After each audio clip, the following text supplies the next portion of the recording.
Hello and welcome to the Union Pacific Railroad Geneva Subdivision in N-Scale. This is part 2 of an operations video series on the manifest train MPRLA.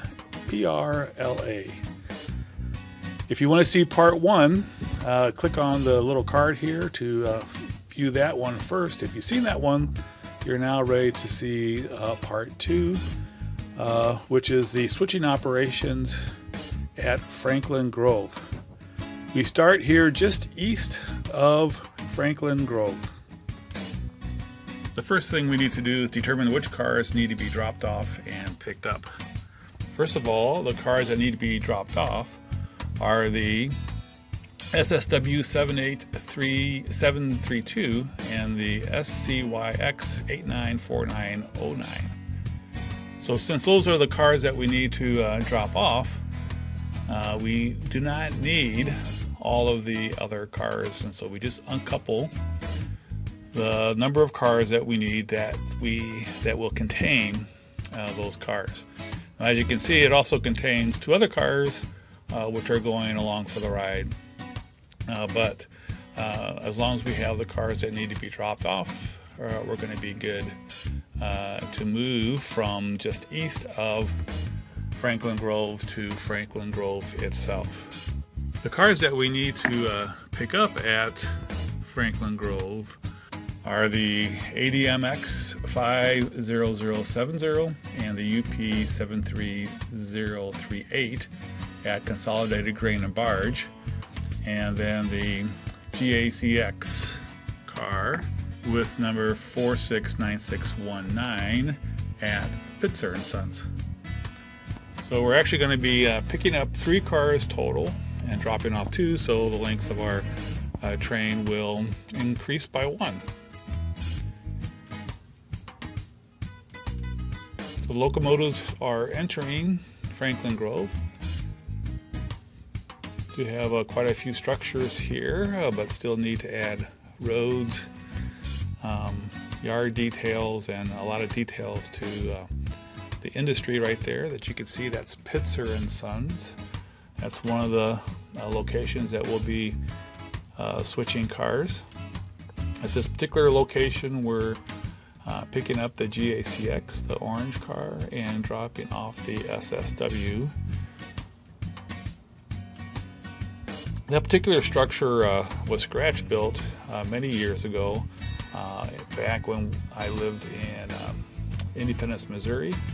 At that time, I modeled the UP line across Missouri. I think it was called the River Division, or River something. It kind of followed the Missouri River across the state.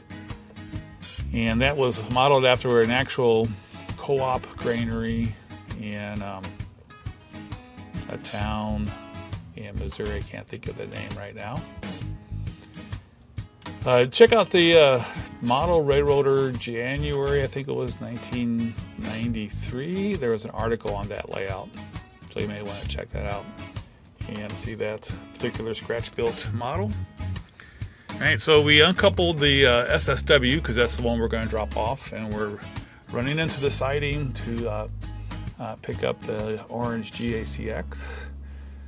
We do not want the gray car. I think that's a Consolidated Grain and Barge Consolidated Grain and Barge car.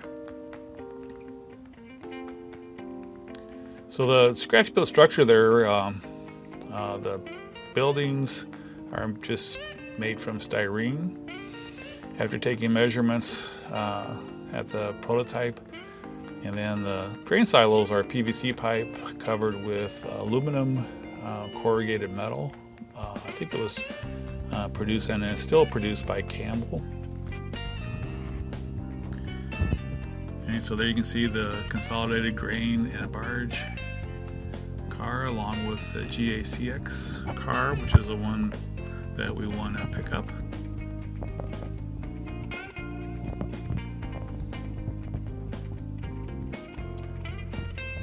We'll go ahead and drop that one car off, and then we'll uncouple that car and then replace the consolidated grain and barge car along with the cotton belt SSW car, which is the one from our train that needs to be dropped off. We have a mixture of GE and EMD locomotives here. The 5460 is a GEVO made by Kato. And then the 4833 is a SD70M, also made by Kato. That's an EMD locomotive.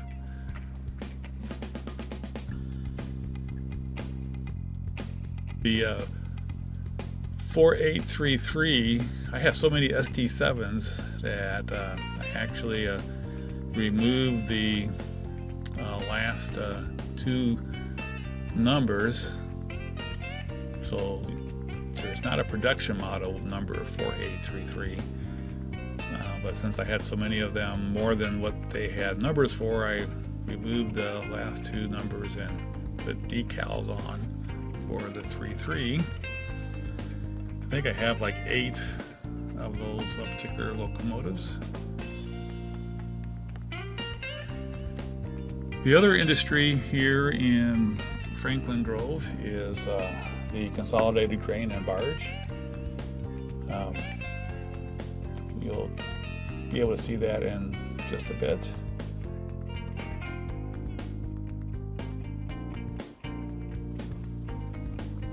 All right, so we have Pitzer and Sons all switched out and done. The way I came up with those two names, by the way, for the industries, Pitzer and Sons and Consolidated Grain and Barge, is because those are two actual industries in Franklin Grove, although I have not been modeling them, specifically, but I am using the names. All right, now we need to do a runaround around our cars because the Consolidated Grain and Barge is a facing turnout. But before we can do the runaround, we have to wait for a mainline train. We do have to kind of work around mainline trains that will still go through. So here we're waiting for an intermodal train to go through before we are able to do a runaround and then proceed to switch the consolidated grain and barge. You'll notice on this particular intermodal train that the last two wells have some containers that are off. I noticed this after I was filming, but if you look at the K line, it is off just a little bit. And then the last one is really off quite a bit. I'm embarrassed to have that running on my layout. All right, so now we're going to get the signals here so that we can proceed through this particular control point. Now it looks like a flashing green, but it's actually flashing yellow. Signal colors don't always pick up that great on video cameras, but we do have the signal to move through this control point. A control point is a turnout or section of track that is access across or onto is controlled by signals. So here you have a crossover with signals on both ends that will control traffic going across that, so it's called a control point. Alright, so we're through, and then we'll need to get the crossover thrown and the signal again to come back in the other direction. When we operate in an operating session with a dispatcher, there's a lot of communication between the road engineers and the dispatcher on getting the signal set and also getting the turnouts thrown. Any mainline turnout that is protected by signals and is part of a control point cannot be thrown by the road engineers. It all has to be done by the dispatcher. So there's a lot of communication back and forth. So now we are on track 1, and are able to run past our cars and get to the other end. Here, as you can see, we do have the signal to cross over. When you have two signals like that, the top signal is for going straight through, the bottom signal is for crossing over. And of course, as the locomotives enter the control point, the signal turns back to red.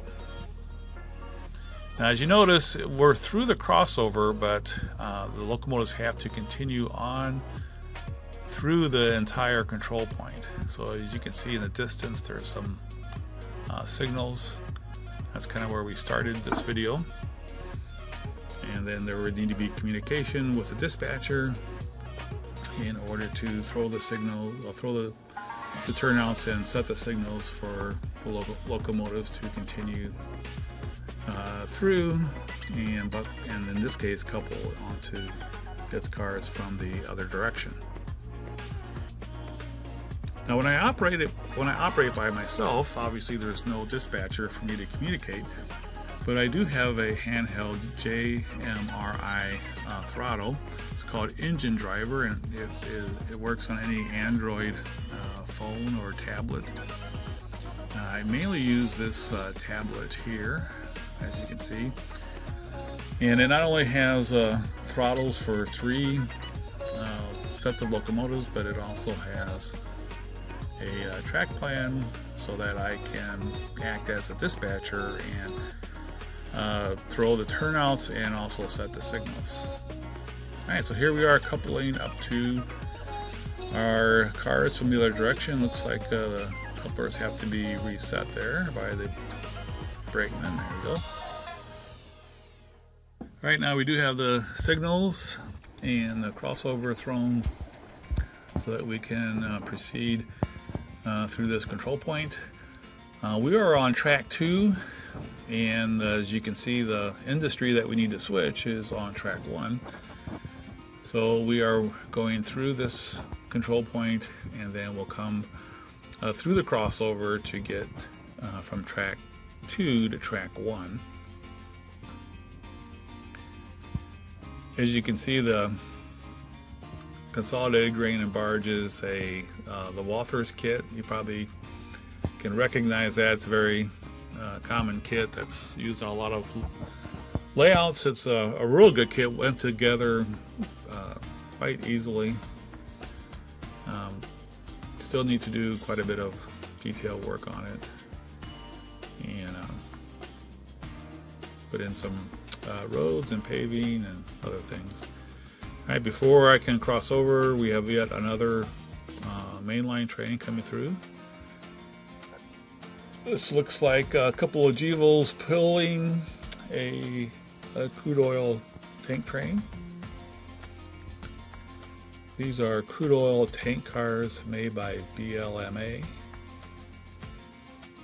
Very, very nice cars. They have body mount couplers, which is great for tank trains. It's always a pain to manually install body mount couplers on tank cars, and then also the detail and running characteristics, everything is top notch on those. Atlas bought BLMA, and they have come out with a second run of those particular models. I think the ones that I have are all from the first run. Alright, so the tank train has cleared the block, and we have the signals, and the crossover has been thrown so that we can proceed onto track 1 and do our switching at the consolidated grain and barge.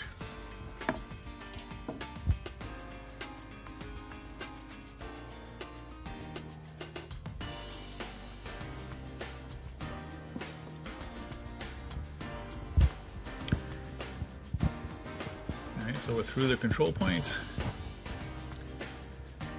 We'll throw the turnouts and see if we can't get a signal. Here we go. Looks green again, but it's yellow. And as the cars go through, and then occupy the control point, you'll see the signal go back to red. There you go. I do have resistor wheel sets on all of my cars. There's 4 axles per car, but I have a resistor wheel set on 1 axle of each car. That usually is enough to be able to have the cars detected. Alright, so we're going to uncouple the car that we need to drop off. At the consolidated grain and barge, we'll be picking up both cars and then dropping off this one car. Done a lot of research on signals and how they're used on the prototype. Before I talk about that though, apologize for some of the focus issues I'm having here. The trees in the foreground are kind of messing things up. The focus sometimes will grab the focus on the foreground trees, which will mess up the focus on everything else. But anyway, back to the signals.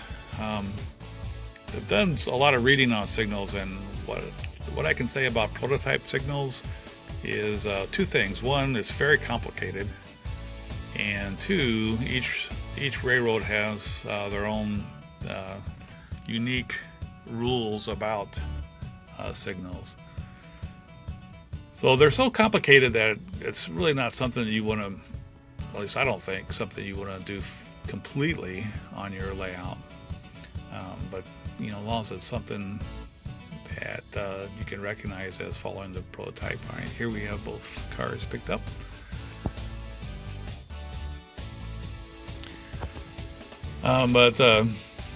For my purposes here, basically green, from the most clear to the most restrictive. On my layout, it goes from green being the most clear, flashing yellow would follow that, yellow, and then flashing red is still. Flashing red still means that you can go, but it's the most restrictive.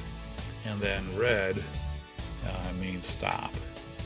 On the prototype, red actually can mean, hey, you can go ahead and go, but it just is even more restrictive. And from what I can see, if the signals have a number board on them, then that's a permissive stop for red. But if it does not have a number board, then it's an absolute stop. Since my signals all are part of control points and run by the dispatcher, there's no number boards on any of my signals, and so stop pretty much means stop unless you have clearance from the dispatcher to proceed through the red signal, which does happen sometimes. On the prototype, a lot of times the different colors and different aspects will determine how fast you can go through the signal. So green would be, you can go at the top speed for that particular track. Flashing yellow might be 40 miles per hour, yellow 30 miles per hour, flashing red 10 miles per hour, and so on. On my layout, the way I have it set up on the computer, we kind of do go that way, where we will adjust our speed determine on the aspect. But on the computer, the way it's set up is if there's 3 blocks free in front of the signal or beyond the signal, then it's a green. If there's 2 blocks free, it's a flashing yellow. If there's 1 block free, then it's yellow. And if it's you can go through, but there's something in the next block that you got to watch out for, or be prepared to stop in the next block, then it'll be flashing red. Sometimes I use flashing red if for some reason I can't get the yellow to work on the signal, but don't tell anybody that. All right, so we have both cars picked up and the one car dropped off. And we're ready to connect back up to our cars and see if we can't get our train back together. Now there's two things that need to be done here by the locomotives. One thing is that we need to get the locomotives on the other side of these cars, so we'll need to do a runaround. And then the second thing we'll need to do is get all the cars back together with the cars that we left on the east side of Franklin Grove. Actually, before we even do the runaround, the third thing, I should have said three, the third thing we need to do is get these cars from track 1 back to track 2, since that's where the rest of our train is. Helps to have all the cars on the same track. So we're going to go ahead and use the crossover here again to get to the track 2.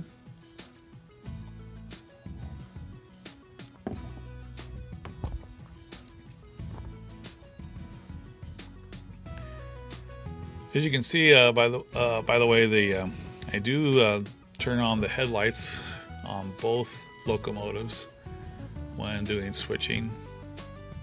I've noticed that when I watch switching being done around Rochelle, so it's something I try to practice also. I'm sure it's done for safety. There has to be some kind of a light on both ends running. So this is actually the trailing unit. Here the 4833 is a trailing unit, but as it's doing switching, we'll turn on the headlights. I have noticed that on the prototype they don't always turn the ditch lights on. They'll usually just turn the headlight on as it's doing switching, and then just use the ditch lights for when they're actually traveling across the main line. But with these Cotto units and most N-scale units, that's not something that's you're able to do unless you put in the effort to put in separate LEDs for the ditch lights, which I haven't been doing. A little bit different perspective here for the runaround.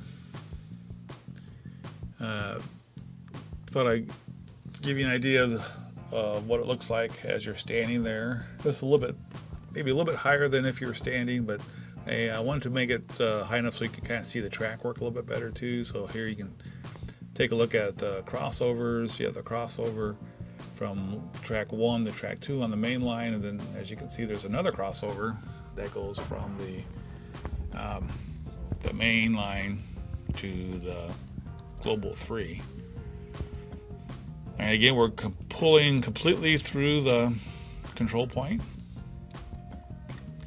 And then waiting for the dispatcher to throw the crossover and set the signal, and then we'll go ahead and run the locomotives to the other side of the cars that we had just switched. Going back to the headlights, Cotto and Fox Valley also, it's either all lights on or all lights off.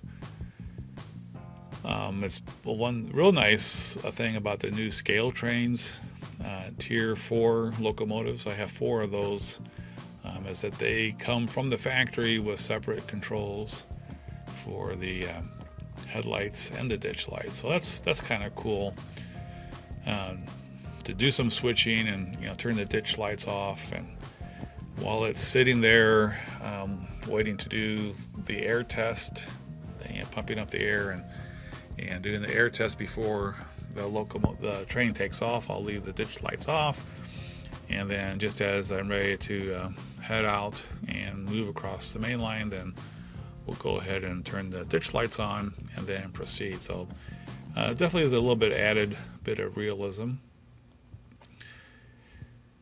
Maybe at some point I'll go back and switch out all of the Cotto and Fox Valley. That's pretty far down on my list of things to do, though, I have to admit. All right, so here we are on the head end of all the cars, the ones that we switched, and then of course the ones that are still waiting for us. So we're going to go ahead and back these up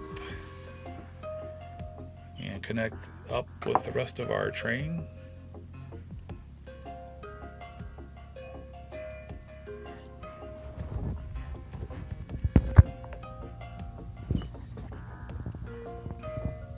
Looks like we have a yellow signal.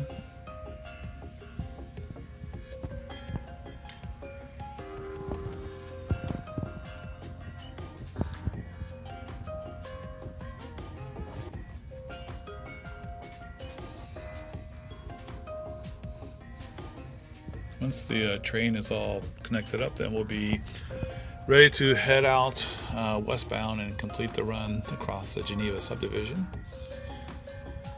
Do get a chance in this video to see some of the progress on the Global 3.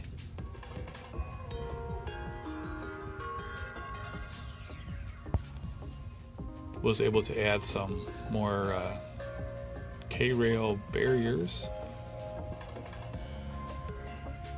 I added the 80 from the Shapeways ones that I got, and I thought that was going to be plenty, but it looks like I'm going to need some more still. So I'm trying right now to decide whether I should wait till Atlas comes out with theirs or get another set of 80. Not sure what to do. All right, but we're all connected up now. Generally I would wait a little bit longer, usually about 10 minutes for the air test and everything, but since this is a video, we'll go ahead and take off. You can see I also added the chain link fencing around Global 3. I'll be doing an update on that at some time this Sunday. Make sure you stay tuned for this Sunday on my regular weekly video. I will have an update on Global 3 as well as some product reviews. Alright, so here we are heading out from Franklin Grove.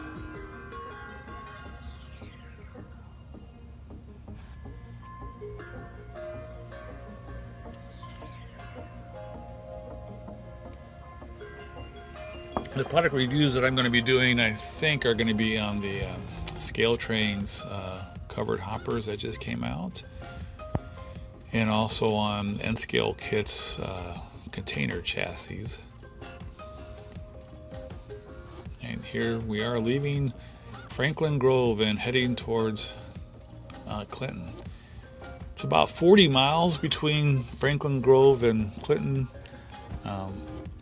so a lot of trackage that's not modeled, obviously. A lot of compression going on here.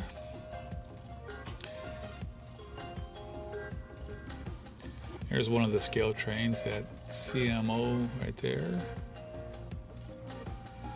It's not weathered yet. So as it comes upon the Mississippi River, it meets a intermodal train pulled by 4 SD70Ms.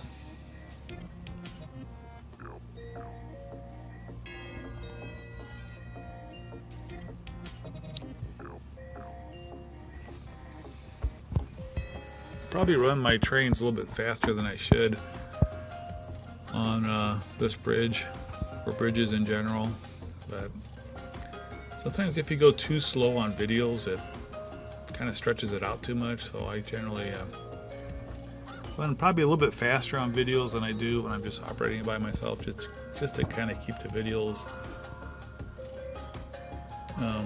not too long. This one's already running close to a half hour. But this brings us to the end of our video on the Manifest Train MPRLA. It will now head into the staging yards, which represents points west of Clinton, which includes, of course, Los Angeles. Again, thank you so much for watching. Stay tuned for this Sunday's video. Take care.